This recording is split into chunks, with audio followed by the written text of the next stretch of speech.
we're getting this, everybody. We're getting this. We're getting closer. Someone let me know in the chat if we can hear some sound. Because if you guys can hear sound and I can hear sound, let me know. Let me know how close we are. I bet you guys can hear some sound, but you got to let me know in the chat because that's the fastest way to let me know if you guys are getting some sound. I think you are. I'm getting the thumbs up. All right, ladies and gentlemen, thank you for waiting. I'm so close to being ready for you guys, and I'm going to make it worth your while. Okay, those cool little in-ear monitors, man, is what I need.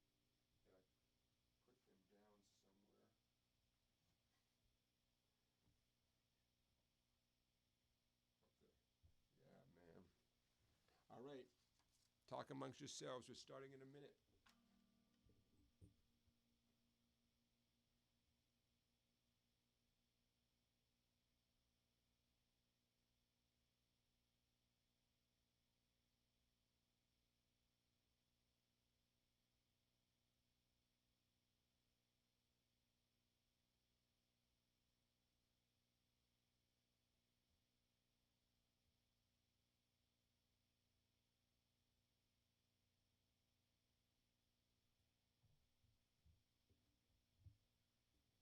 All right. We're so close. So close. Ooh. I got juice. Thank you for your patience, everybody. Yeah, you are here at the 131st SongBike Guitar Q&A Livestream. Hey, everybody. Coming at you from the barn deep in the Connecticut woods. This is Saturday night, of course. Sunday afternoon, we're going to be rocking out right here. So you are part of the preparation for that rocking out. So I think we just ironed out some stuff, and I appreciate your patience. All right, so we're going to do our show today, a little bit different, a little more stuff to look at. You guys are used to that black background. After 130 shows of that black background, or almost all of them had that, time for something else, right? Time for some rock and roll stuff. So, hey, everybody, hope you had a great week. What are we going to do today? We're going to do a few of the things that we usually do. It's just that we're going to have a special guest today. The guy in that chair right there, my friend Clay, is going to be joining us. The first special guest ever after 130 SongBike Guitar Q&A Livestreams. So you're going to get a kick out of the stories he has to tell and his thoughts about the guitar and the music. So don't go anywhere. We are going to, as usual, bring up some topics to talk about this week, including Derek Truck's new loaner guitar. Anybody hear about Derek Truck's new loaner guitar? Interesting story about that. He had to give it back, but for a little while he had a very expensive loaner guitar. Paste Magazine, I don't know if you guys know Paste Magazine, but Paste Magazine did a very cool thing called the 75 Guitarists for the 21st Century. And it's such a cool list. And actually, I thought I'd run that list by Clay and get his takes on some of the people on that list. It's not like the best guitarists of all time. Those lists are kind of old and boring. This is a different take. So we're going to put that up on the screen. We got a guitar play-along song, and it's going to be one of our original songs. It's easy peasy. You're going to need a capo, so get your capo ready at the 3rd fret. We got a lot of stuff to talk about, so don't go anywhere. So is now a good time to bring out our special guest? What do you think? We're in his house. What you're seeing here is our rehearsal space for the band called The Atlantic Years, and the owner of this barn lives in the house right there, Clay Selmont, and he's just doing what he has to do. That's his guitar. We're going to talk to him about his very cool Nash electric guitar. We're going to talk a little bit about this equipment that we are mastering in real time. In real time, we are mastering how to use this equipment. And we'll talk a little bit about the live stream tomorrow, so a lot to do. So come on down. Ladies and gentlemen, put your hands together for my friend and yours on the guitar tonight and every night, the owner of this real estate and most of the equipment you see around here, Clay Selmont. Hey, Clay. Hey. Clay and I have known each other for about 20 years, give or take. And we've played together for, on and off for a lot of those years. So how about if it'd be fun just to play something for a minute? You suggested that Beatles tune. Do we know it well enough just to play for a minute? It's in B flat. No, is it? Or is it just in G? Just in G. You got it. Okay. The song that is going to get this song into the revenue sharing department. Let's just play it. From the Beatles, The Two of Us. Beautiful song. We're going to go all the way through. We'll go until I don't remember any more lyrics.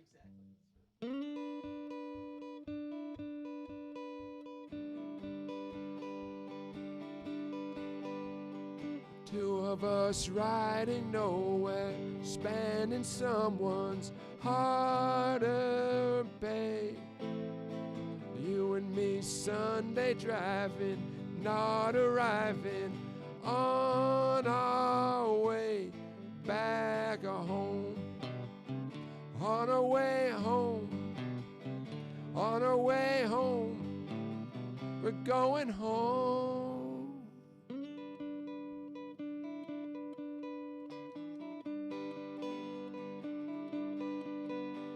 The two of us laying in nowhere, on you and me lifting latches, burning matches on our way back home.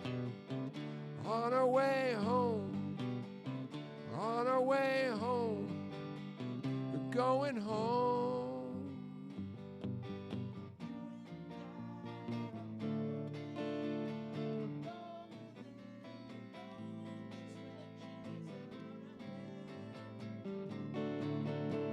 The two of us writing letters on our wall.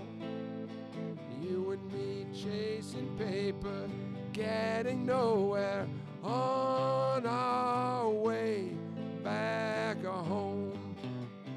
We're on our way home, we're on our way home, we're going home. Let's call it right there. Yeah. We ended on the same chord. Yeah. Yeah, man. We haven't done that in months. We haven't done that in months. All right. Hey, thanks for your patience, everybody. So here's what I think we should do. Number one, of course, we're here for your questions, and now's a good time to think about questions you would like to ask a very experienced guitar player. So I'm going to get things started because Clay has a lot of stories to tell. And there's no, the sound is not so great. We're getting a message that the sound is not so great, huh? Some people say the sound is good. Everyone's getting mixed results. I guess it's depending on who.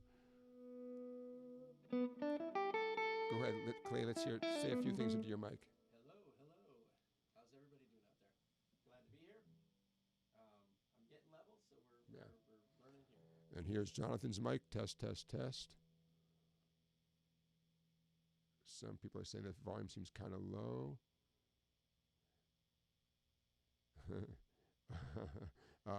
Now let's judge it by our talking, because maybe our singing is not the best way to judge. The exact.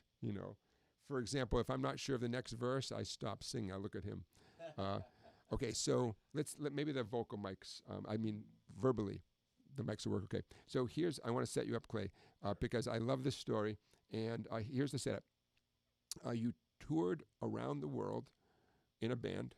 Sure. And it all started because a guy in the band you were in, his dad worked for Subway sandwiches. Is that right? Am I remembering that right?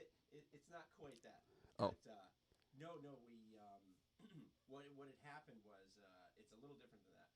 But we ended up doing a lot of touring through USO and DoD, Department of Defense, and what had happened was the leader of the band had bumped into one of the CEOs of Subway. Okay. And did some work for him, and just happened to have like a demo with him, and threw it to the guy. And the guy was like, if you know about Subway, they sponsored the movie Happy Gilmore, and they did some work with some bands and things like that. So they took us on, and sponsor, like paying for trips and clothes and food, obviously.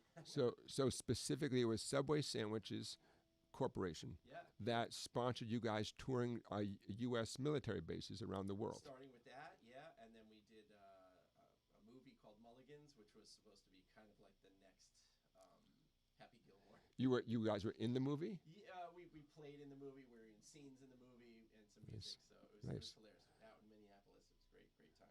So the story, you have a lot of stories about that tour. Oh, sure. One of the ones that I got a kick out of was the very first gig. Now, you guys had played for decent-sized audiences before. You didn't just play little tiny bars. You had played for, Oh, sure. you know. Yeah. But your very first gig, you left the U.S., Yes. and I believe your story involved, the very first gig you played, okay, you're going to play for a U.S. military base, and it turned out to be a big crowd. Oh, yes, you're right. Oh, I think So- it was Saudi Arabia, maybe. So can you talk about the logistics of getting into Saudi Arabia and going to that gig? Oh yeah, so we flew in on a basically on one of the big 747s with like double decker, with a spiral staircase. Okay, I'm going to hold you. Sure. We're getting the feedback the You're input that not hearing me. not hearing you. Ah, that's so weird. Does he have to get closer to the mic? Does that make a difference? I will turn me up. See if that helps.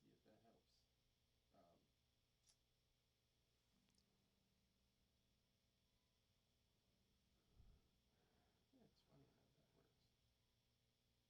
Or you want to Yeah, because I'm just gonna try to like boost. boost a little bit? Is it that mic? We'll figure it out. We appreciate your patience.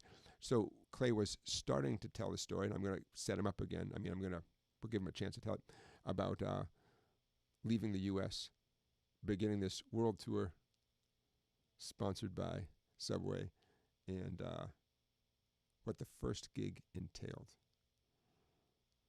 How's that? See if that's. Any better? Let us know in the chat if that's a little bit. Yeah, we're seeing. If that's a little bit better. Lots a little different.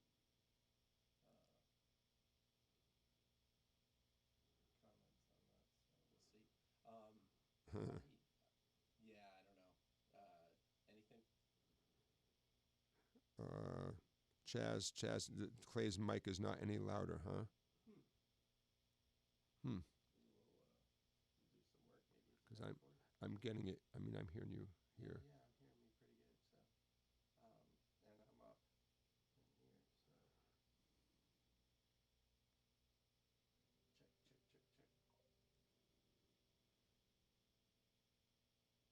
check. No, somehow it's not. Nothing's quite.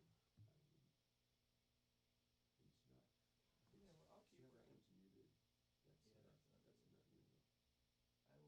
going through that.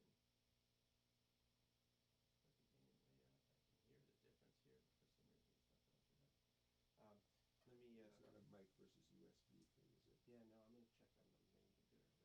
Okay. So, thank you guys for your feedback and thank you for your patience. We'll figure it out. While we're doing that, I'm going to pull up some stuff on my end for us to discuss and talk about, and it's going to go like this. Da-da-da-dum. Let's talk about that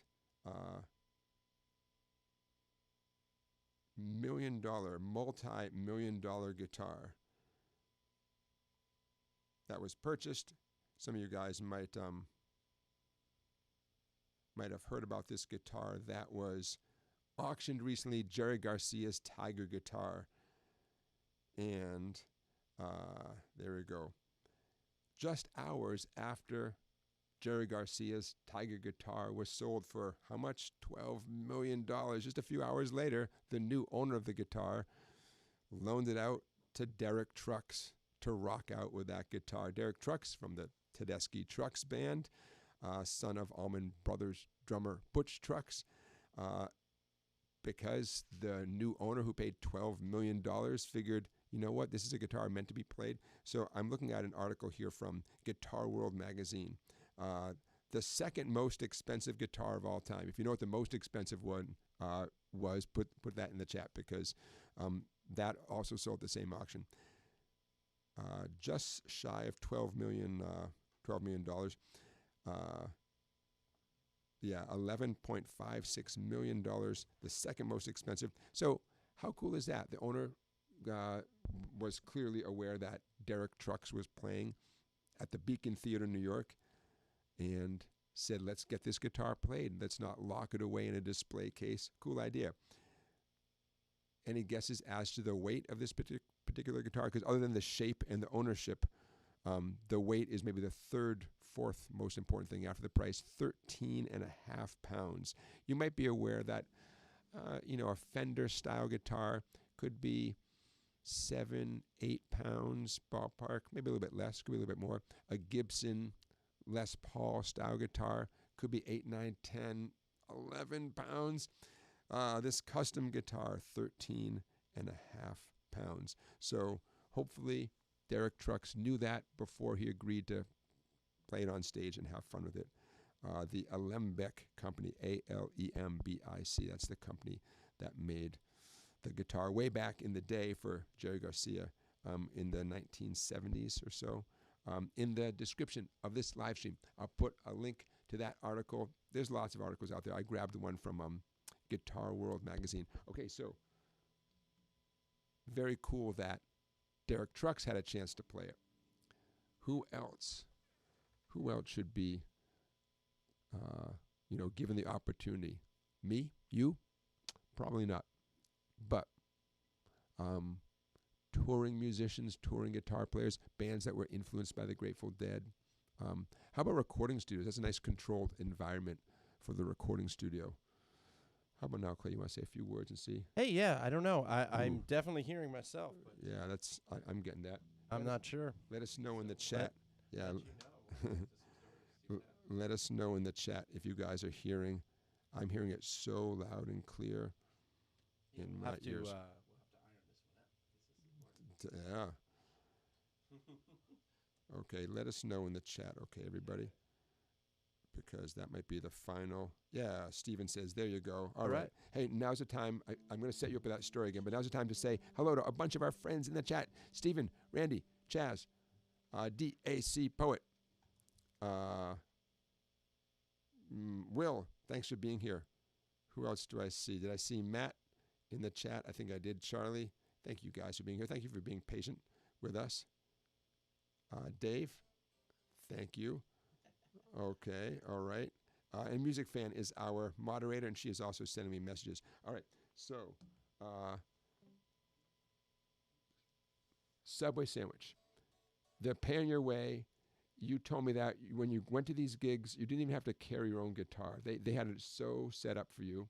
Yeah, no, the great thing about it was, and I hope you're in it, is that it was a legit tour. Like, it was fun because you got there and there was like they had the name of the band on there in the car, and and basically gear was just taken. You show up and they set it up.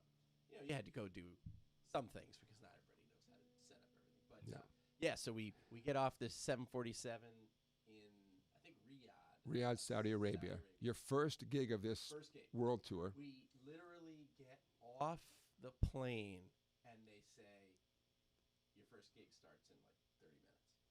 Like, really crazy.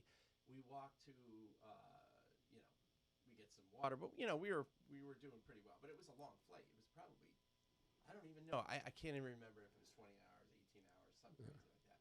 So we get there, we walk out to go play, and we're in like an Air Force hangar with 5,000 people, and they're just like, go.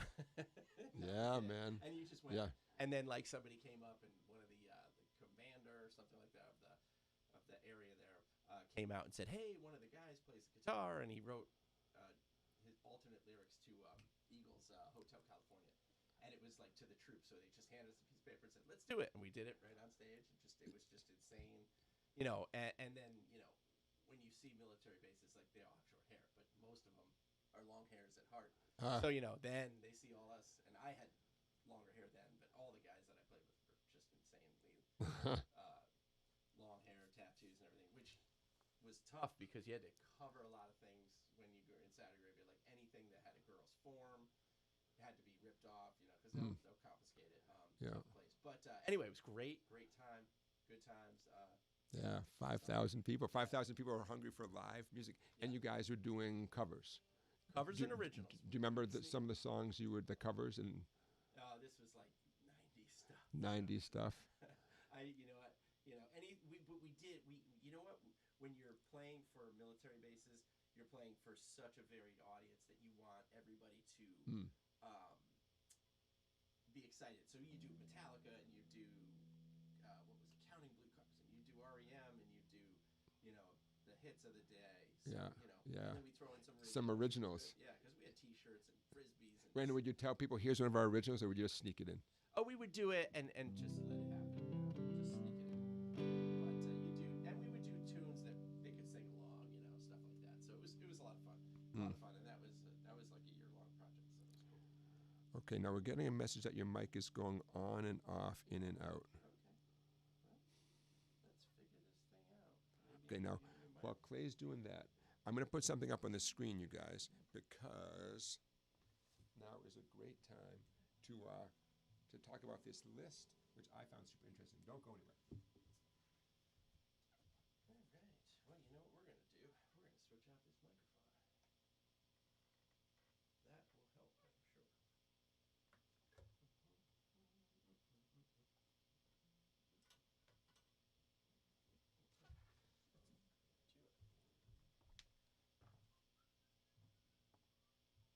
do these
things.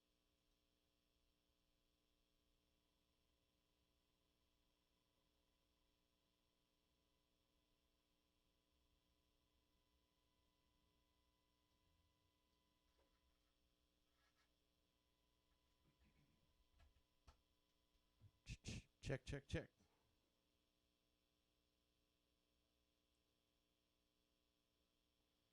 Well, I'm hearing this one. Don't know if it's coming out. Huh.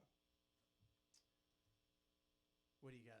What do you got there putting up there? Clay, I'm going to, bear with me. Sure. So I'm going to send you a link, and I want you to open up on your phone.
chords. See that it's 75. Still not. Is it taking a minute? Yeah. I thought maybe we could make this faster. It's loading.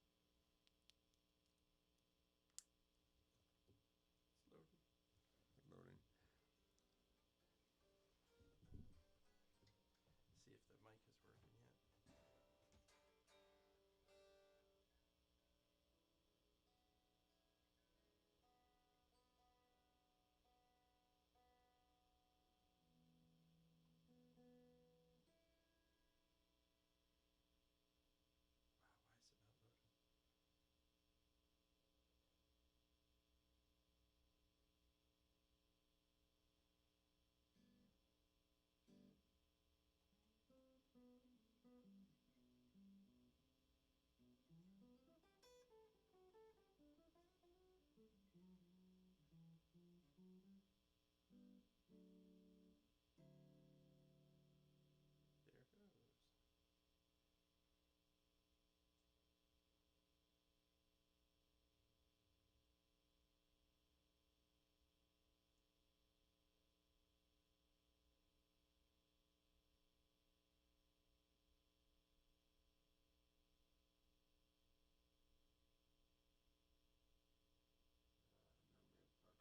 gotta move on. I thought that was gonna be smoother. It is not. No worries, no worries.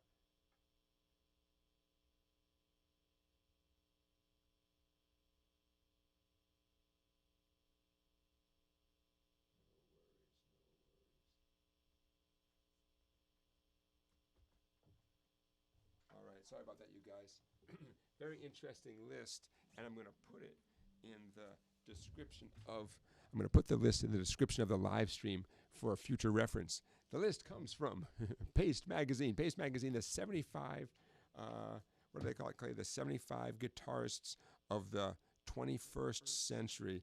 And there's a ton of people that I personally have never heard of before. And it's such an interesting list. And I was going to say, let's go through and pick out a couple of people. But I don't know. I haven't heard of a lot of them. I know. But I mean, if they're that good, I want to. Okay, so let's move on, man. Let's move on. That is hilarious, though. Okay. Because I was looking at the list going, yeah, that's an interesting. So, do we hear my voice yet? Yeah, let's see. That's the killer thing. Switch mic, switch cables, see what happens, right? Yeah. And CLS is saying the sound is soft on both of us. See, we're trying to avoid some distortion. We did some tests the other day and had some distortion. So we definitely wanted to avoid that. Was it that one?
Zimi says, now we have to repeat everything. Well, and we're happy to, but let me give you a quick summary, and thank you for your patience, everybody.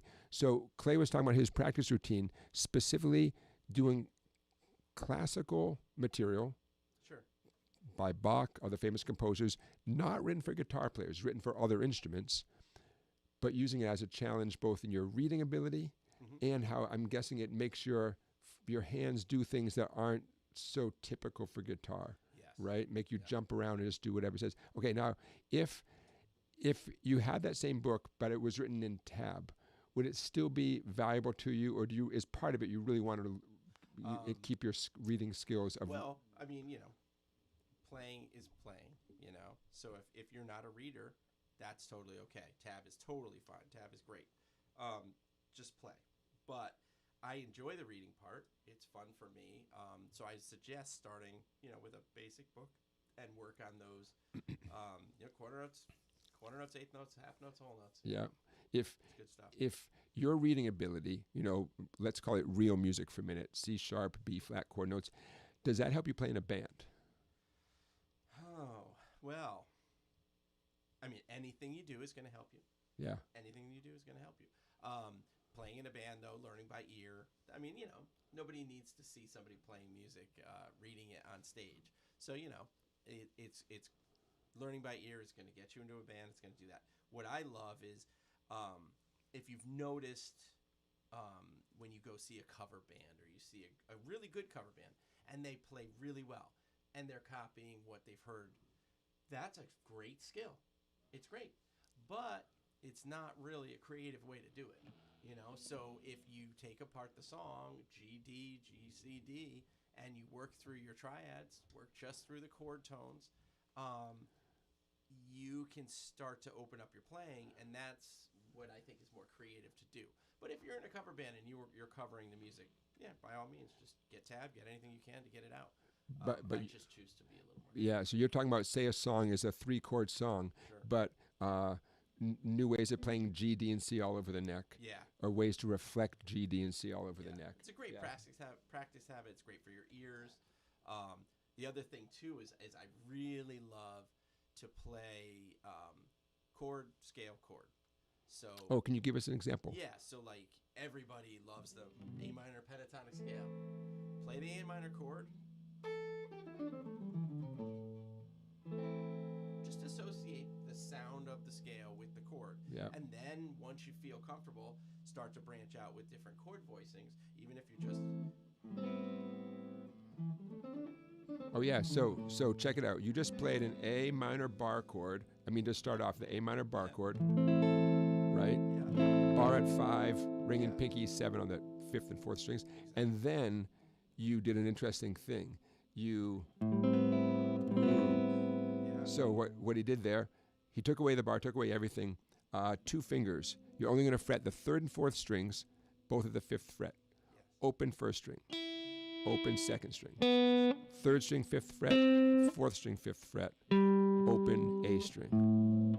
So now that's not intuitive. I mean, to someone who's like, oh, I'm playing an A minor bar chord, and then someone says, oh yeah, you can do this. It's like, well, I mean, it's okay if that wouldn't be your natural thing, like, oh, I can just do that. But what you did was you maintained the open A string, and you fretted 2 notes and left 2 strings open. And the official name of that chord is not just A minor anymore. The new name would be A minor 9 or A minor add 2. Yeah. Depending on how you look at it, but it's got that B in there. So for songwriting, that'd be a super creative thing to do. If you're playing in a cover band and it's time to play "Last Dance with Mary Jane" by Tom Petty, which is the A minor, Right. then you're sticking however Tom Petty did it, right? But unless you're going to have some fun with that tune and be like, she was brought up in an Indiana town, and you're gonna do your own version of it. So when in your history of playing in bands where you do covers, how true do you try to be to the exact note for note, and how much freedom do you give yourself, and how much freedom does your band give? Because you've played in a bunch of different bands. Yeah, so for me, I've never covered tunes exactly. I've never been in a true cover band where Like I played the notes of like a the solo. tribute band. Never, Yeah. never. I don't learn people's solos. I do learn parts of solos, and I do find some fun in that. But it's a great way to play guitar. If that's your bag, I am not saying that that's not a good way to do it. Yeah, you can admire someone. Yes, please don't listen to me and say, "Oh, don't do that." No, do what you want to do. I'm just saying if you're a creative person and you want to create music, then you have to learn how to create music. And I've seen many people. There are guitar players that I know that are just, I mean, they can play Eddie Van Halen better than Eddie Van Halen. Well, of course now. Eddie, sadly. But they're great, and that's great. And there's nothing wrong with that. Tribute bands are doing very well right now. People go see them because, you can't see Eddie anymore, and you can't see Pink Floyd, and you can't see those things. So great. That's awesome. Nothing wrong with that. But if you're writing tunes and you're working on songs, it's, learn the form of a song, learn the chords, and then kind of make it your own. I think it's fun. So you would feel comfortable doing your own solo, your own stuff during a tune. Sure. You wouldn't profoundly change the chords, right? No. If the chords are the chords. And it comes down to also, like, if you're playing a ZZ Top song, yeah, when you go to solo, you can play anything you want, but there are some key licks that you have to go, and that's just the way it is. I mean, that's ZZ Top. I mean, it's groovy stuff. Yeah. And Eddie too. Like, I have to say, I remember learning like Atomic Punk, which is a cool tune by Van Halen, and I learned every single note, like every way to play it, and every little. He had a flanger on, he would make all the noise. It was great. It was super. But once I did that, there's no end to it. Like, what are you going to do with that? Right. If you're not going to play it, then it's kind of like, wow, I learned a bunch of stuff. So it's great. You put it in your arsenal and you use it. But I'm really into the sound of stuff. So like play that A minor chord. Yes. Like D minor. Yes. Stay right there. So a D minor formation, but up at the 8th, 9th, and 10th frets. Find where the root is. And now if your other guitar player or your keyboard player is playing a different voicing,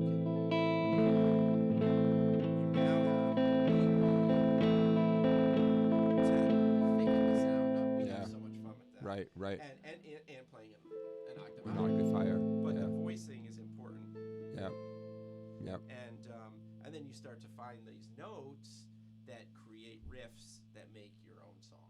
And that's what the most fun is. I think that's why, like, when you listen to like a band like REM, you're always like, oh, they're so simple. But they're so simple, they're beautiful. So, you listen to REM and you realize, like, oh, man, you don't have to know a lot to sound really good. We've been known to play good old. Are we still getting good feedback? I think the sound is still good now, right? We've been known to play. So speaking of REM, so maybe that's an example of what you're talking about. Peter Buck from REM took a C chord for the song "Man on the Moon," and then just slid it up 2 frets. And my instinct would not be to keep that as a foundation of a tune, because it's too my instinct would be that's too rudimentary, and yet they had a huge hit song with "Man on the Moon," and nice. And the last thing I would just say is that I'm sure some of you are sitting there going, I know this, but when you take that voicing and an arpeggio is just playing the chord one note at a time, you now have an idea for a melody. Okay. And then if you're going to really go far, you might as well vocally try to match those tones. So let's do that for a second, just for the fun of it. I'm gonna stay on the old-fashioned A minor, and why don't you stay on that? Well, use that as your foundation. So everyone know Clay's up at A minor with a D minor formation, 8 on the first string, 10 on the second string, 9 on the third string. But feel free to do stuff. But we know that's your foundation. We haven't talked about this. We haven't. I just learned A minor yesterday.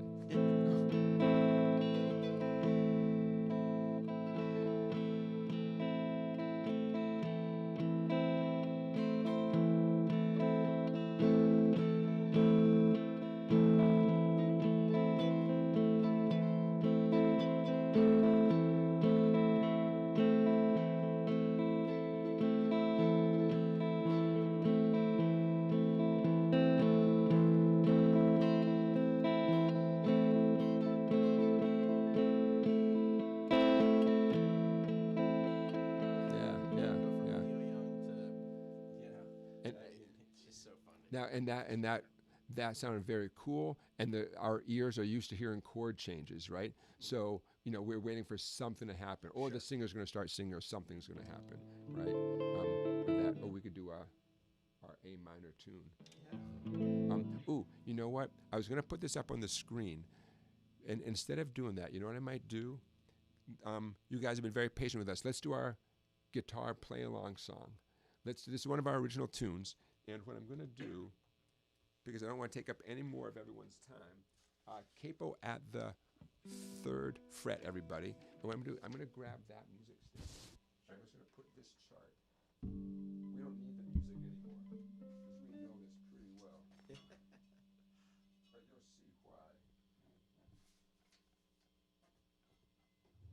Okay, look at that. Oh, now that's my level of technology right there. Love it. Okay. This is a tune that Clay wrote the guts of it, and he said, "Hey, let's do something a 1-6-2-5." And I think the original key was B flat. I mean, Yeah. you know, this we didn't.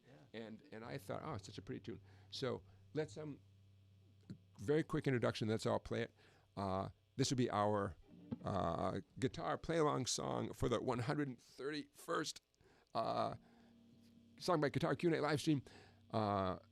Way on down the road, you sent it to me, and you had the chord changes, you had the melody, and one of the lines you repeated was way on down the road, way on down the road. Yeah, And then I took it from there, yeah.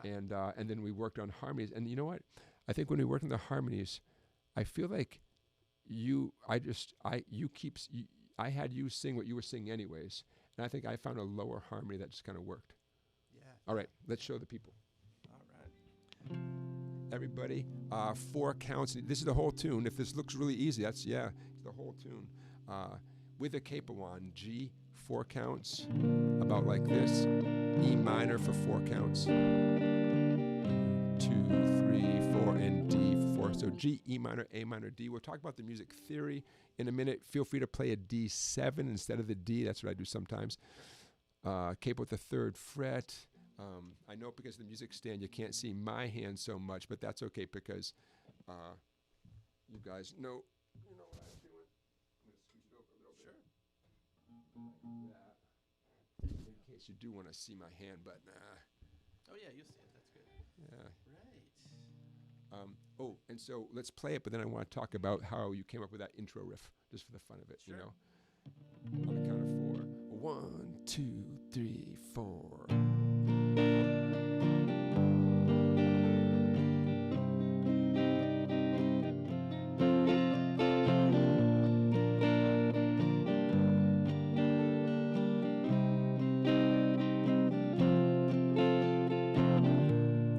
I've been rolling since the 4th of July, riding 2 rails, called good luck and goodbye. Lonesome whistle, the soul of a train, lost in the rhythm of the old refrain. Way on down the road, I'll find my soul, growing wild underneath the snow. Way on down the road, I'll let you go. You'll come back way on down the road.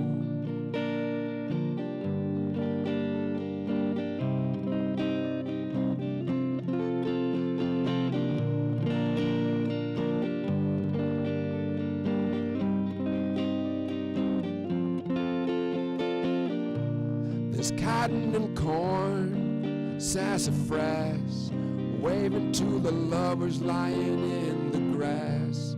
Whiskey and rum, tobacco and tin. I'm waving on what could have been. Way on down the road, I'll find my soul, growing wild underneath the snow. Way on down the road, I'll let you go. You'll come back way on down the road.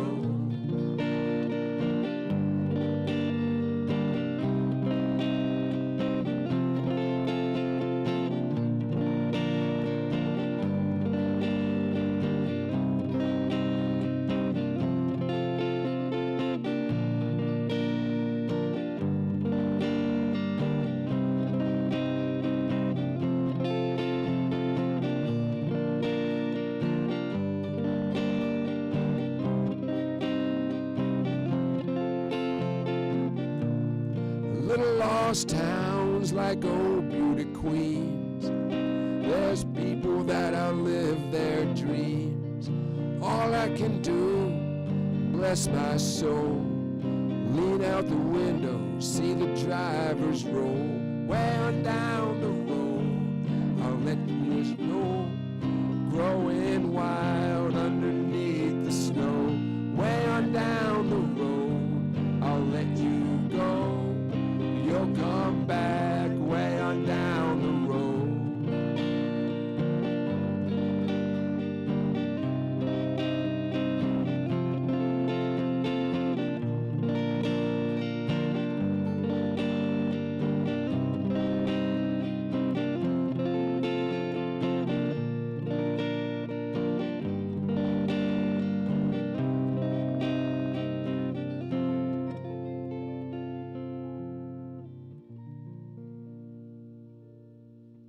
Nice, nice. So let's talk about that intro riff. Now you're in the key of B flat. You have no capo on. Right. So, you know, I actually don't know that riff. I mean, I don't know how you play it. So it's such a pretty riff. Can you just play the riff one time, like slowly? I know. Sure. Don't worry, folks. I know we don't have the tab on the screen or anything, but I'm just kind of curious. Yeah. So.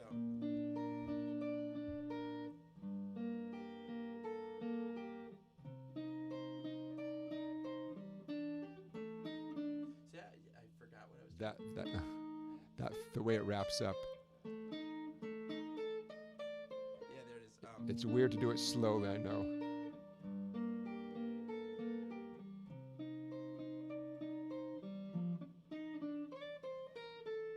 Yeah, that's such a pretty melodic riff. Yeah, it's strange. I've never played it like sitting down or slowly, and right? Slow, and I'm doing that, but it's really shaped. It's a shape. I came up see that with now. it because 1625 without a capo is So- B flat, G minor, C minor to F7. So yeah, so if we weren't using a capo, those would be the there. chords. But what you played though, they weren't bar chords, but they was sort of, it might almost look like it's related to bar chords for a second. So, how about the very first, like the first one over the B flat? Now, yeah, let's stay right there. Index finger 6 on the, and there's the root note. Take it, everybody. Oh, technically you could leave your capo on because everything you're doing is a closed position, right? Yeah. Yeah. So if you want to leave your capo on, that's fine. Or take your capo off. No matter what, though, you're going to play the true 6th fret on the 6th string. I'm going to take my capo off. Actual 6th fret. Yeah. With your index finger, middle finger 7 on the 3rd string, right? That's it. Got it. No, wait. Oh no, it's just the 3. Okay, so stay there for a second. That's an interesting grip. It's 2 of the notes from a B flat bar chord, but there's no bar. Yeah, You know? and I'm catching that B flat on the 6th fret. Oh, you with are. the back with the Oh, dude, that's not fair. with Ah. the first finger. So what? So it's not a bar, but it's the 2 outs. That's nasty. Yeah. Okay, so what we're talking about is Clay is not doing a traditional bar, the 6th fret. He's 6th string, fat string 6, but he's arching his finger, so he is catching the skinny string with the squishy part of his index finger, and his middle finger is getting 7 on the 3rd string. Yeah, it's pretty weird. I honestly, it's pretty cool. I don't know how I came up with it really, but and then with my pinky, I'm reaching up to the 10th fret to get that. I'm so glad you're playing this, not me, man.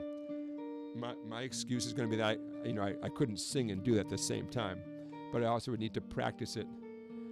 Yeah, so you do it over the first chord, which we're calling G for our purposes with a capo. You're doing it the same riff over the E minor chord. Yeah. You're doing the same riff over the 3rd chord. But it's a 9th. Yeah, I was going to say. Instead of an octave there. Okay, So so that's you're got some hair on it. you're adjusting based on whether the chord is major or minor, not just if it's the G or the E minor or the A minor, but you're adjusting Yeah. to reflect the major or minor tonality. And that note, the 9th, makes it mysterious. Yes. You know? Yeah. So you Because get that it's major- not a chord tone.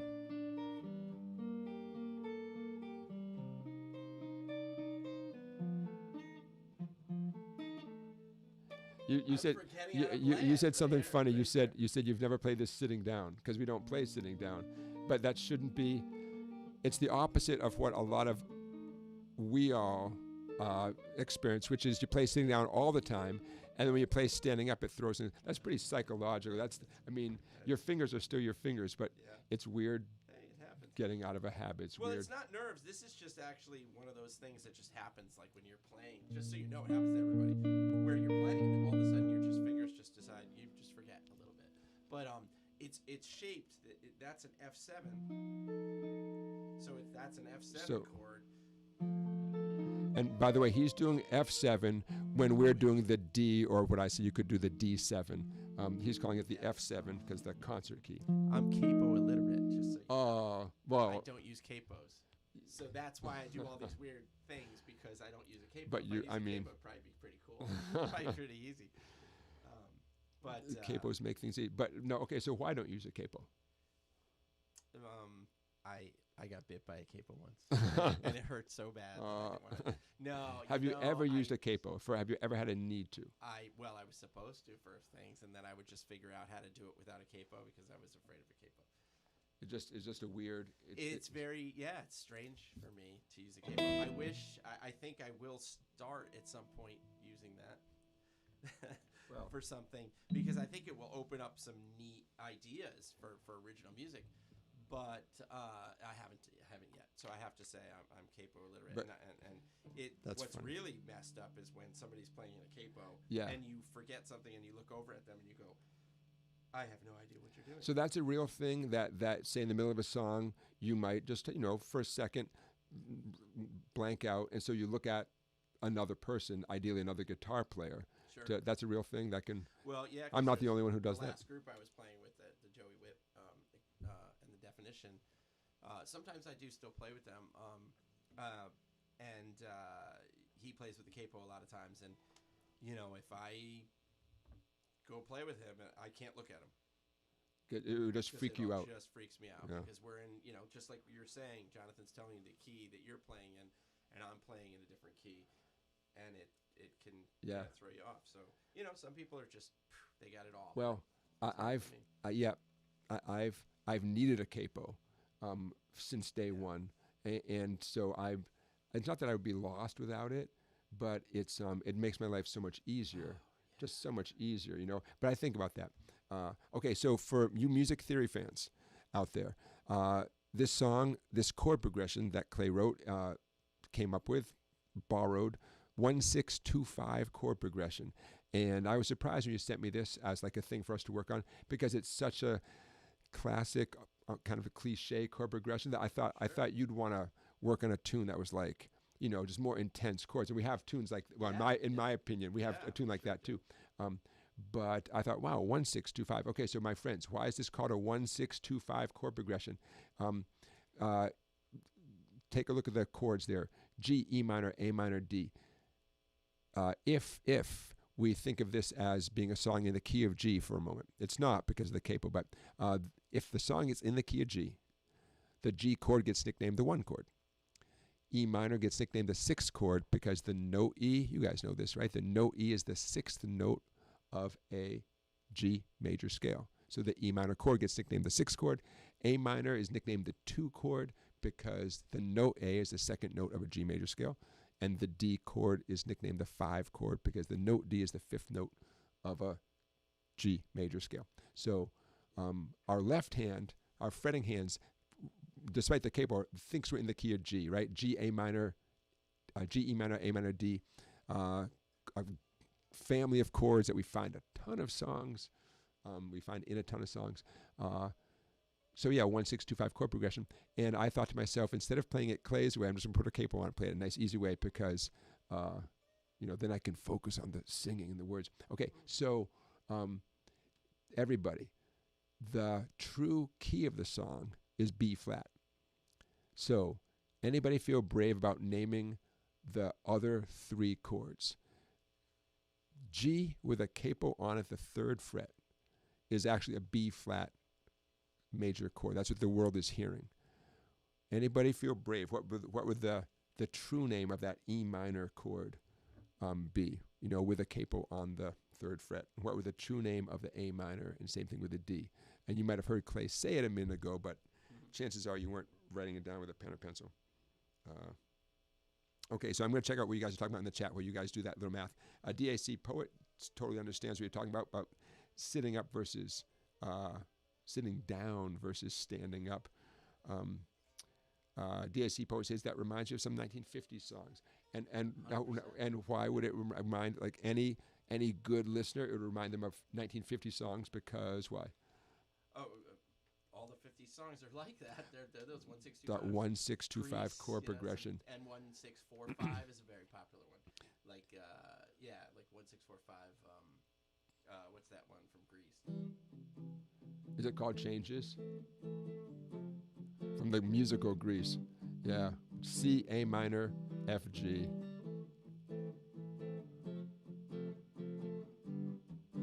Yeah, classic. But that's very similar to 1-6-2-5, but you put the 4 instead.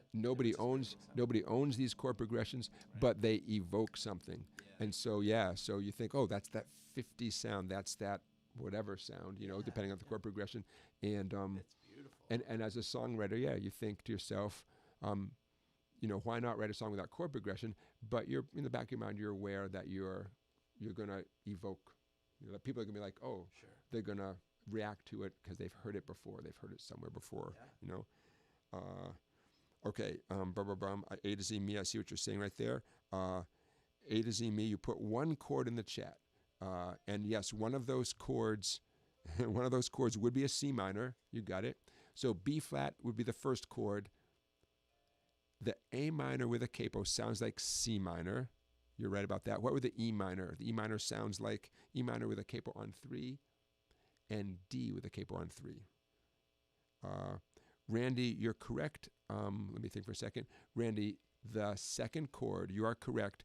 It feels like E minor, but with a capo, it's a G minor. So far, we have the concert key of B flat, the chords you're hearing, B flat to G minor to A minor, and someone help us out with that D chord with a capo on 3, D with a capo on 3.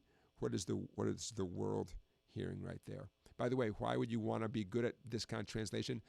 Playing with bass players and piano players, they don't want to look at our hands and the capo and all that. They don't want to, and they shouldn't have to do that kind of math. They just want to know what are the actual chords of the song. Because of them, the song is in the key of B flat. One more. We need one more chord. D up 3 half steps. D up 3 half steps. Okay, while they're thinking about that, okay.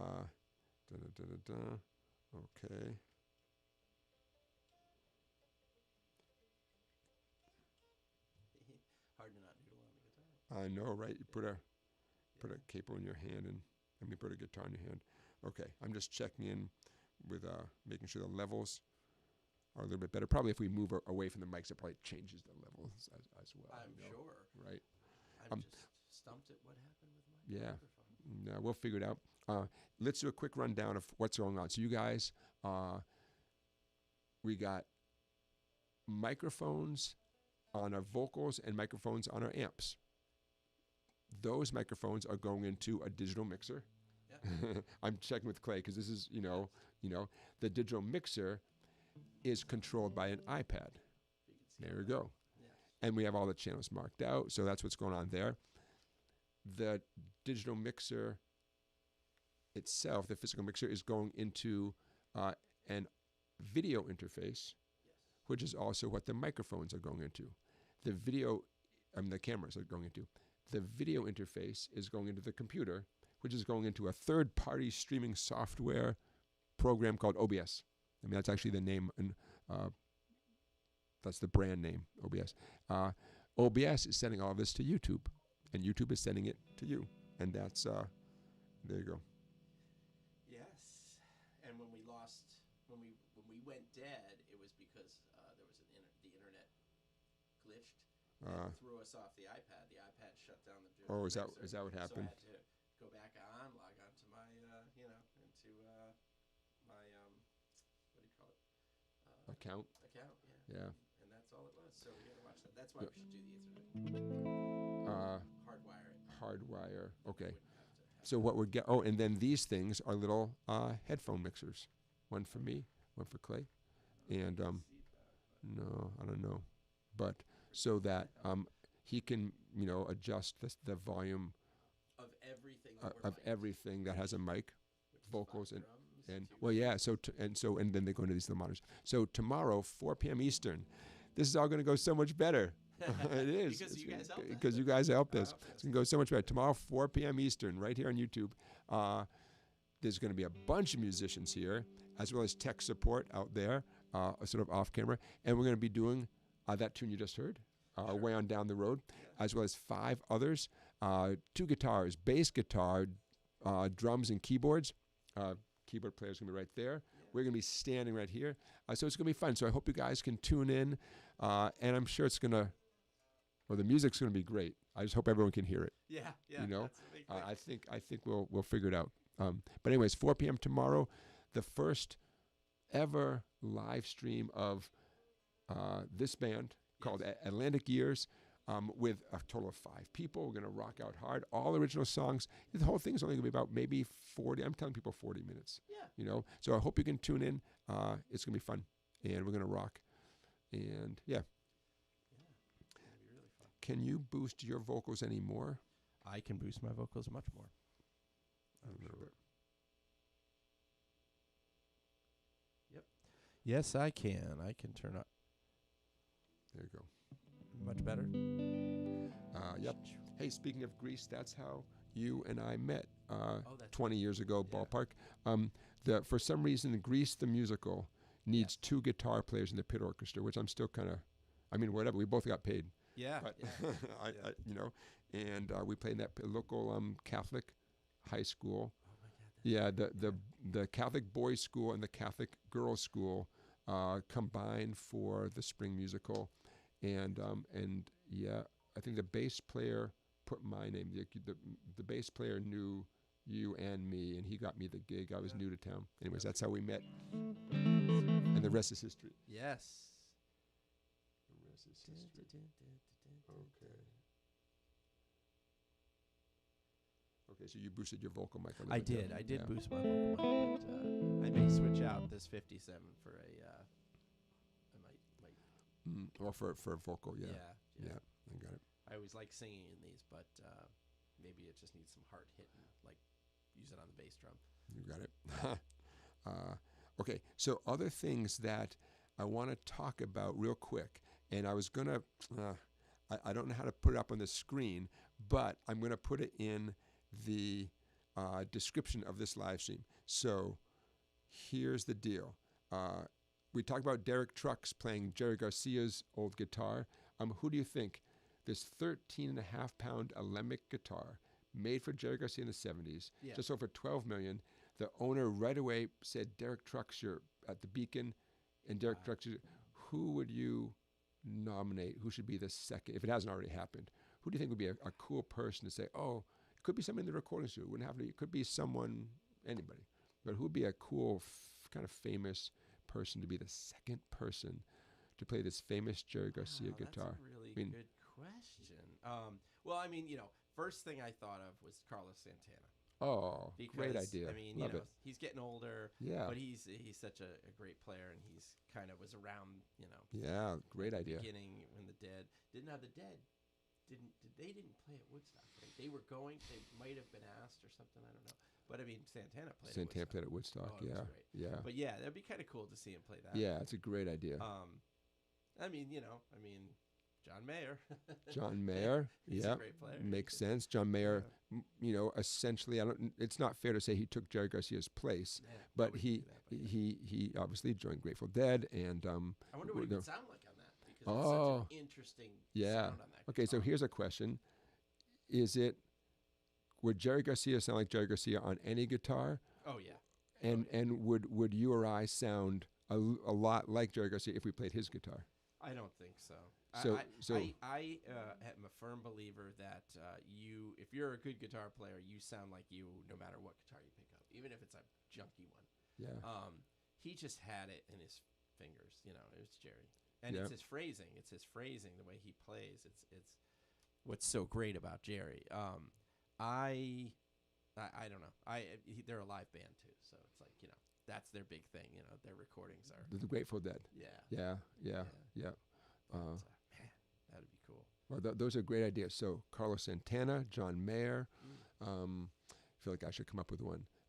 An electric player who's not so, you know, someone who's been around a while.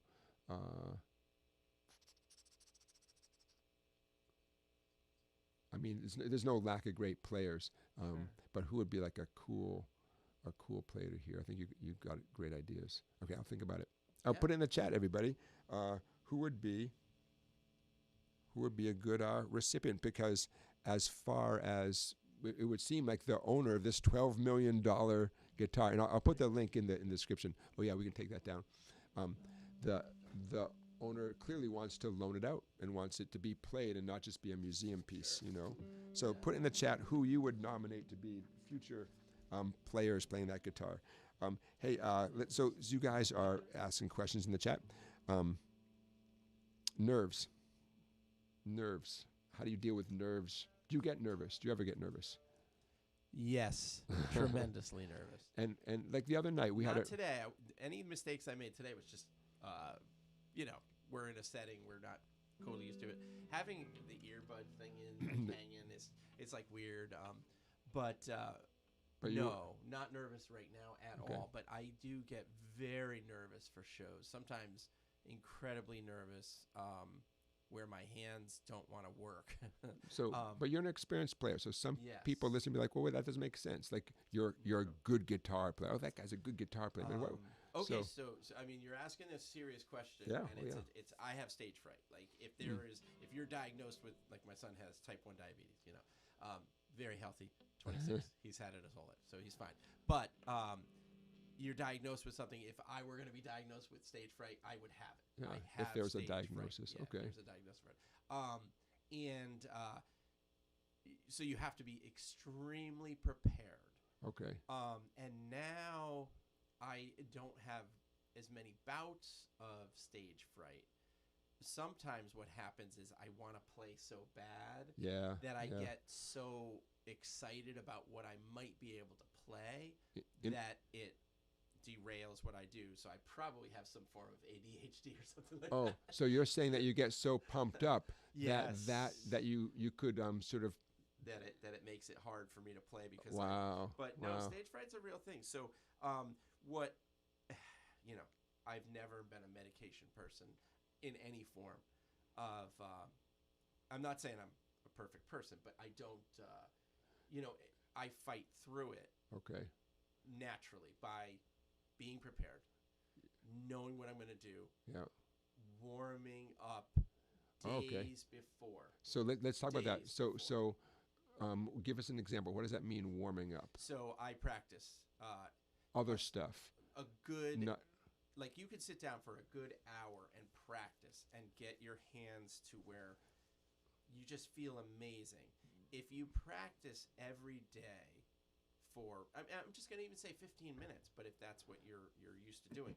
But if you practice for an hour a day, you will get very good very quickly. If you practice an hour a week, one day, let me rephrase it. Yeah. If you spend 15 minutes a day playing, you're going to get somewhere. Yeah. Not super fast, but you're going to get somewhere. But if you play an hour once a week, you won't get as far. Yeah. You need to do the daily every stuff. day. The daily stuff is what it does. So I'll finish with this.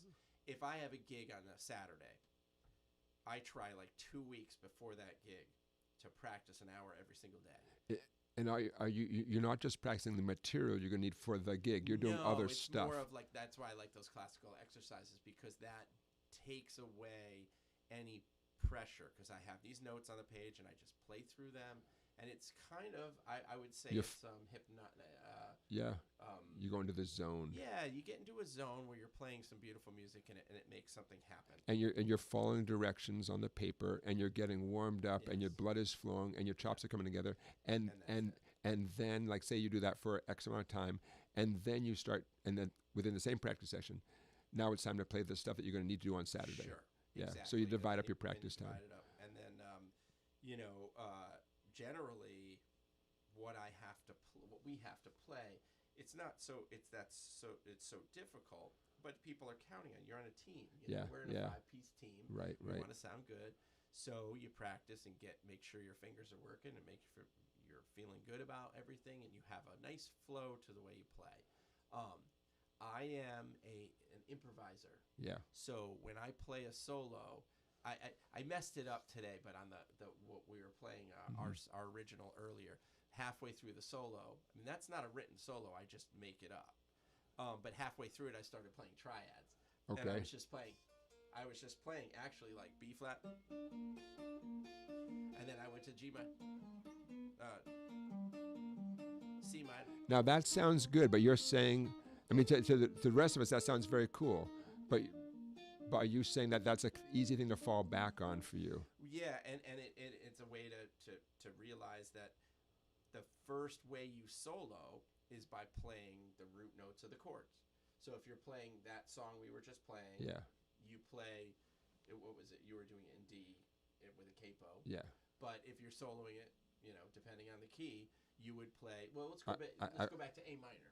We go to A minor and E7, A minor to E, A minor to E. Yeah. Then you play an A. There's an A minor chord. Then you go to E.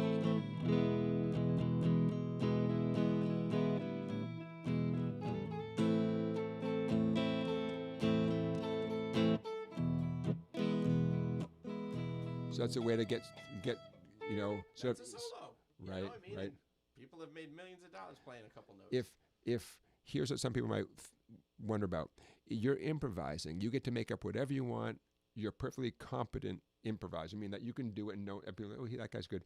So then, why would you get nervous, or why would you need to prepare when you're just making stuff up? It's not like you have to do a certain Led Zeppelin riff perfectly. Correct. So why would you answer that? So when you are an improviser, you don't have a roadmap other than the chord changes you're playing over and the melody. You're trying to enhance that. But beside that, you have to make something happen. Yeah. And if you're doing it a lot, you don't want to play the same thing every night. I don't want to play the same thing every night. So I try to think of things, different finger techniques, arpeggios and scales, and then melodies and chord tones, using chords in your solo. Yeah. So if you were playing A minor, we did this earlier, I could play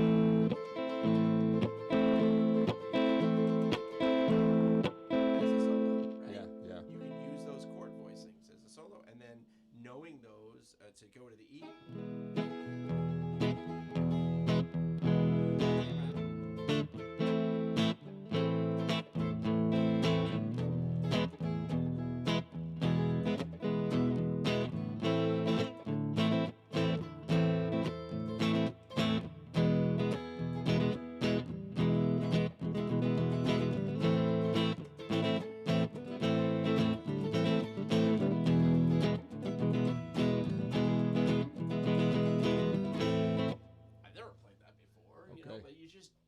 Go for it. But if you practice all those positions, then they're at your fingertips for when you're soloing and you get excited about what you're playing with.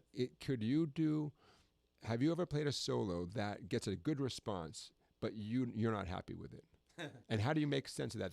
That the crowd and even the fellow musicians like, dude, that sounded great, and you're not happy. Does that happen sometimes? And if it does, what does that mean in your mind? Because you just made people happy. Okay.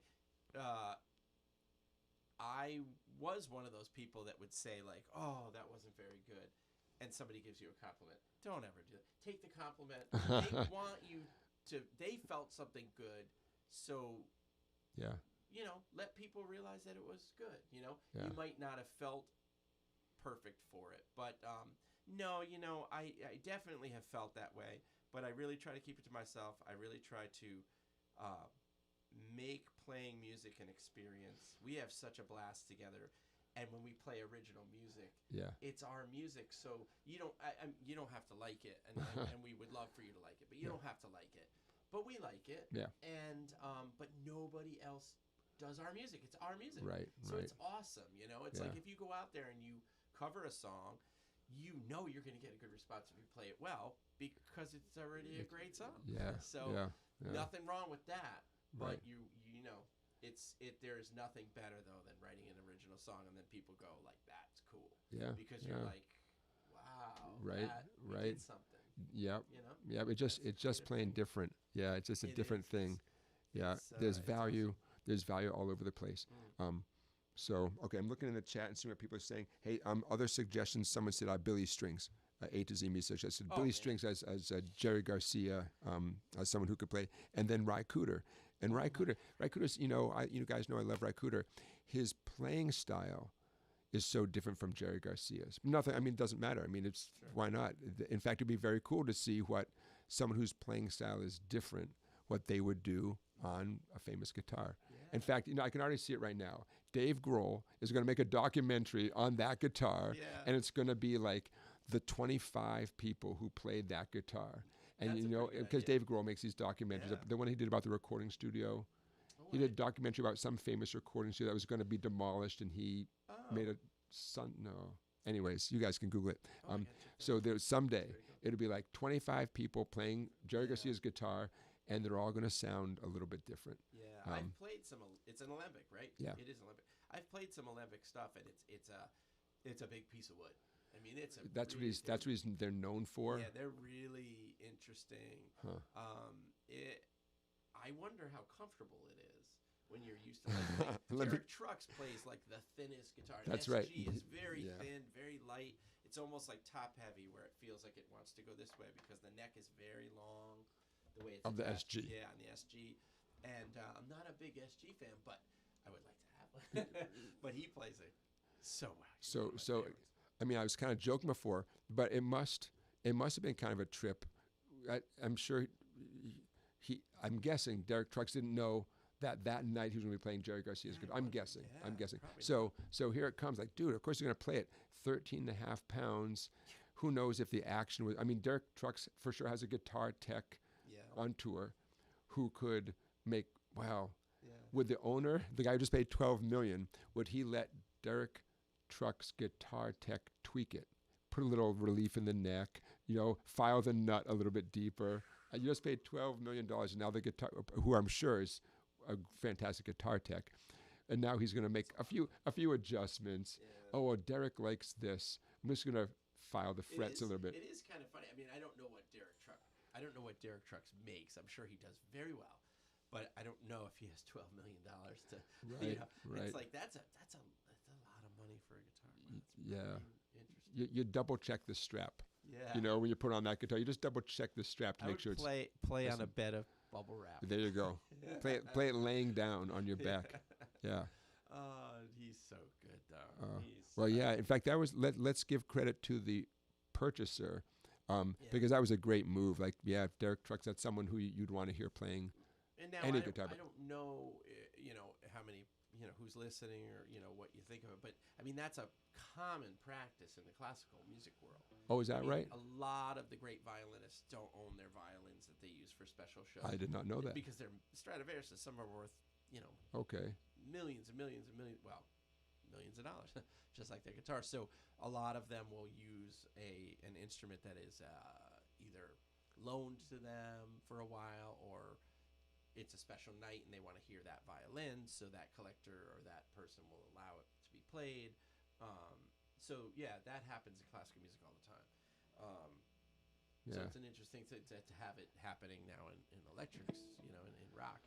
Do you know what guitar sold for more than, this is all the same auction, the guy who owned the Indianapolis Colts, Jim Irsay. There was I mean, if I had to guess, two guitar players, like guitars, would be like either BB King. It sold for $14 million. I'm talking about the guitar that the price was greater than Jerry Garcia's. A $14 million guitar, famous guitar player, famous guitar. Well, I would say either like a BB King or who's the other guy? Or like Floyd. Yeah, that's it. Oh, is it David Gilmour's. So that is now the most expensive guitar ever purchased for $14 million. Now that's a guy who plays a melody. Like, he plays solos with melody. Right. Oh my God, See, it's funny you should mention B.B. King because, you know, I was going to say, you're saying that out of respect, because like, dude, B.B. King and one of his most famous, I think he had multiple Lucille guitars, but there's probably one of them that's a little more, maybe he used for longer, but that's what a fellow musician would say, because B.B. King, oh my God, it's part of American history, music history, and I bet B.B. King's most expensive guitar up for auction wouldn't come close to the price of those. You know, I'm guessing. King, but some of the greatest shows I've ever seen with B.B. King. Is that right? Yeah. Not because he didn't play like Van Halen, but it was a lot of fun. Oh my God, a lot of fun. Such good music. Yeah. The times that I saw B.B. King live, he had a big band. I mean, a whole band. horn section, second guitar player. Yep. Yeah. And you just go up. I saw him, earlier, and then I saw him when he was like older and sitting down. All great though. All great. Yep. B.B. King asked me to sit in. Yeah, he's sitting in the other room. That's a joke from Livestream number 1. And here we are at Livestream number 130. Okay. In the description of this live stream, I'm going to put a link. I wish I could show you, Clay. This is so depressing. Baggage handlers. Can you guess where I'm going with this? A video of baggage handlers just tossing guitars. I'm going to share it with you guys because it's so painful to watch that maybe it'll ease my pain to share it in the world. I'm going to put a link in the description of this live stream to a very cool thing at a Delaware farmers market where they open it up to like live streaming young bands at the farmers market, and it's very hip, and there's all these young bands, a lot of guitar-based bands, all the young dudes, and they're rocking out. So it's just a very cool thing in Delaware. I'm going to put a link to that in the description of this live stream. I will put the link of that thing from Paste Magazine, the 75 greatest guitarists of the 21st century. Like I said, I pulled up that list. I thought, man, I don't know. I knew some of them, but not a lot of them. But it's a fun list because it's not the best guitarist of all time. I'm sure someone asked you, what's your response? I don't mean who do you think it is. What's your response when someone says, who's the best guitar player of all time? Do you just shake your head?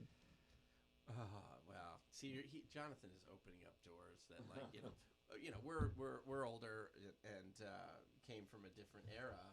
I mean, we would argue all the time who the best guitar player, which we knew was wrong, but it's so much fun. Like, how can you say that Van Halen and Steve Vai, who's better, or Joe Satriani, and then you're forgetting all the great jazz guitar players out there that can do things that are crazy.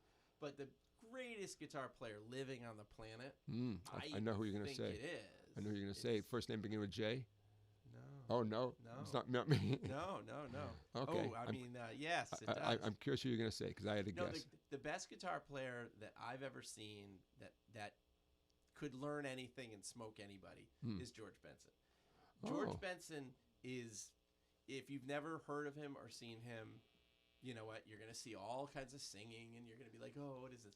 But he can play better than anybody. Wow. He can play faster than anybody. He can play better than anybody. He can play more languages on the guitar than anybody on earth, and I will stake my reputation on that. Yeah. But he's not my favorite guitar player, just so you know. But he is tremendous. He is the man. He can play anything. So then why wouldn't he be your favorite guitar player? I am a guy who I can't define what I love, but I know it when I hear it. Okay. And the guitar players that, like, why I play guitar is because of a guy named Pat Metheny. Yep. And I went to, I got suckered by my older brother to go to a concert and sat in the front row, and this guy came out and tore my face off. And I still have his guitar pick on the wall. You got a guitar pick, Pat Metheny's guitar pick from that show? Yeah, from that show. Wow. And that changed my whole world. Huh. But I was listening to all of the greats, Steve Vai and Van Halen and all that stuff. But when you get into, like, I got into jazz, I'm still into jazz hardcore. It's about that feeling, like when somebody just digs in and they play something that's just really beautiful and it's really cool. It just hits you. Like what you like. Everybody likes what there's so much good stuff out there, and some people love. But George Benson, can you recommend an album or something because a lot of us know George Benson Yeah. from on Broadway, Yeah, right? exactly. And There's if you know more about George Benson, you know he's famous for singing his solos, Masquerade and right? he sings his solos. But if you had to pick one George Benson Well, album, I mean, if you play, there's an old, when he was young, he came out with a cookbook album, it's called, and everything's like named after a different kind of food or something like that. And I have the. is it called Cookbook? I think it's called Cookbook. Okay. Yeah. It's been a while, but he plays some songs like Ready and Able, like they're these 1-6-2-5. The chord progression. Chord progression, and it's not the whole thing isn't, but it's called a rhythm changes song. Okay. And a rhythm changes is a song that has I'm so bad I should know exactly, but it might be 32 bars long. But Yeah. it's 8 bars, repeat 8 bars, a bridge of 8 bars that's different, and then back to the original 8 bars. Okay, it's like And it's in just- AABA form. It's Yeah. it's a quick way for musicians to say, oh, this song is easy. It just rhythm changes, and it's based on I've got rhythm, right? Yeah. The song I've got rhythm. And then but he plays it so fast, like you can't even. It's hard to even count one. Yeah. It's like, it's like 1 2 3 4 1 2 3 4, and he plays a song and he plays a solo, and you go, I don't Yeah. understand. And then I've seen him live, and he's just. How about a Pat Metheny album? If you had to pick one, is it hard to pick one? Yeah, for me, it's very hard. If you, it's just too hard. Listen Okay. to Pat Metheny. Listen to his beginning. Listen to the Pat Metheny group early, and then listen to his stuff now. And it's totally different. He plays more shows than anybody in the history of the world. He tours a lot. He tours comes a through lot. where we live. He comes Yeah. through, See, I've seen him this so many times. Connecticut, Charlie. But he's still not my favorite. Like, he's not like my favorite guitar player. Yeah. I love everything, a lot of his music. Interesting. He's a great songwriter and many things. But yeah, it's a So tough one you've for- named two, intense, yeah. acclaimed jazz. Yeah. I hate to put them in. Who's a guitar player who you love? Who's nothing like those guys? I mean, Okay. nothing like those guys at all. You know what? If you like guitar and you like rock and you like messy, like just visceral music with all of the elements that I've talked about today, with like Yeah. arpeggios and melody lines and scales and chord voicings, listen to Marquee Moon Television record. That record will, it will blow your mind that some dumb kids from like New York Yeah. came up with a sound that just defines rock and roll, and everybody borrowed from them. The band Television and their famous album called Marquee Moon. Just Yeah. yeah. It's got all the hooks. It's hard to play. Huh. It's great. It's not like, where you're listening to Steve Vai plays more notes in a song than you could ever play in your entire life. Yeah. So after a while, I think I get bored with that. I want that intricate songwriting with cool voicings on the guitar, and Television supplies that. Yeah. So I'm going to say Television. That's funny because, as we all know, the guitar is such a global phenomenon Yeah. that there's you could find 10 guitar players to love that sound nothing like each other, and you can love them each for their own reasons. Yeah. Cool. I mean, that's a good note to end on. How about we should play out a little bit. How about it'd be cool. Let's say goodnight to all these patient, lovely viewers. Let's say goodnight, and I have an idea. Let's do an instrumental version of City of Second Chances, and I'll tell you why I love this.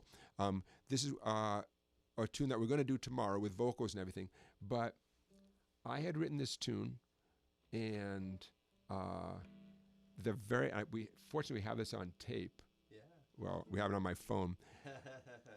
I did the tune, and it's kind of heavy on an A minor chord. He's in A minor for a long time, and Clay came up with such a cool guitar riff, and I thought, well, there's the tune. Like, what I had done was like, little did I know what it really needed was a cool guitar riff.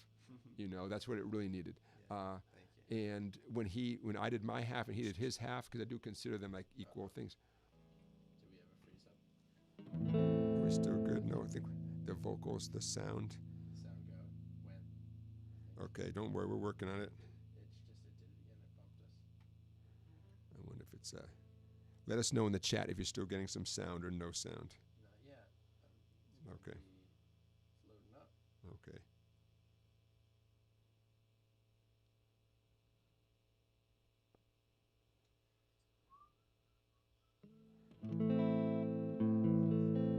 So I figured we could jam on just There it goes. Okay. and I'm just going to play that A minor. Okay, so I was just saying before the sound blipped there a second. Long story short, I wrote this tune, but there was space in there for something to happen on the guitar. And from the first time we ever played it, Clay just came up with this cool guitar riff. I'm like, oh my God, now the tune's complete. So let's do that as a little instrumental teaser. We'll do the whole tune tomorrow, 4 p.m. Eastern, our live stream, glitch free. and then we'll say goodnight. Thank you guys for tuning in. We'll see you next Saturday for this live stream again, but tomorrow, Sunday, March 22nd, for our band live stream. And for those of you who are watching this program after the fact, you can always go back to my YouTube channel and watch tomorrow's live stream in the future, because it's going to be there on YouTube forever and ever and ever. Okay, so we're going to say goodnight. Thank you, guys. And let's do this tune, and then I'll I'll go over and turn it off. All right. City of Second Chance is the name of the tune, and I came in with this riff, which is a very simple A minor, and Clay did his thing.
All right, let's call Thank you, it. everybody. Thanks. Let's call it.